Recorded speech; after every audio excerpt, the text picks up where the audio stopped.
ఉభయ గోదావరి జిల్లాలకు వరప్రదాయిని అఖండ గోదావరి. ఈ రెండు జిల్లాల మధ్య ప్రవహించే గోదావరి నదిలో గతేడాదిలో కురిసిన భారీ వర్షాలకు ఇసుక మేటలు పేరుకుపోయాయి.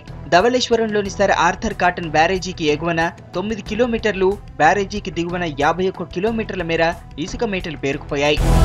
గోదావరిలో ఇసుక తవ్వకాలకు అనుమతి లేకపోవడంతో భవన నిర్మాణ పనులు ఆగిపోయాయి. భవన నిర్మాణ కార్మికులు కూలీ దొరక్క రోడ్డున పడ్డారు.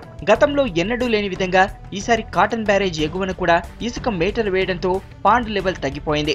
గతంలో 11 అడుగులుండే బ్యారేజీ పాండ్ లెవెల్ ప్రస్తుతం 9 అడుగులు మాత్రమే ఉంది.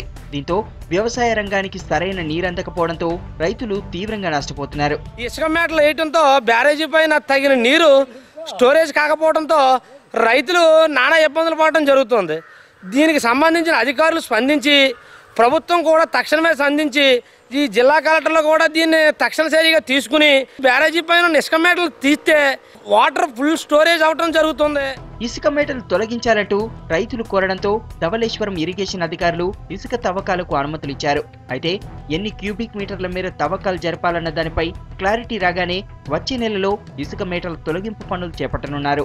ఈ కనీసం రిజర్వాయర్ పాండ్ సిస్టమ్ ఎక్కడైతే పాండ్ లెవెల్ ఉందో అంటే సర్ ఆర్థర్ కాటన్ బ్యారేజ్ నుంచి ఇంచుమించుగా 9 కిలోమీటర్స్ వరకు కూడా ఈ తాలూకా పాండింగ్ లెంగ్త్ ఉంటుందండి. ఈ పాండింగ్ లెంగ్త్ ఉన్నంత మేర ఇసుక మేటలు ఎక్కడైతే ఉన్నాయో కనీసం ఎక్కడైనా సరే మొట్టమొదటిగా ప్రారంభిస్తాం. వాటి యొక్క శాండ్ మేటలు ఏవైతే ఉన్నాయో వాటన్నిటి కూడా తీసి కాస్త పాండింగ్ లెంగ్త్ పెంచడానికి, పాండింగ్ క్వాంటిటీ పెంచడానికి కృషి చేయడం జరుగుతుంది. 3 దశాబ్దాల తర్వాత బ్యారేజీ ఎగువన ఇసుక తవ్వకాలకు ప్రభుత్వం అనుమతించడంతో ఇటు రైతులు, అటు భవన నిర్మాణ రంగ కార్మికులు హర్షం వ్యక్తం చేస్తున్నారు.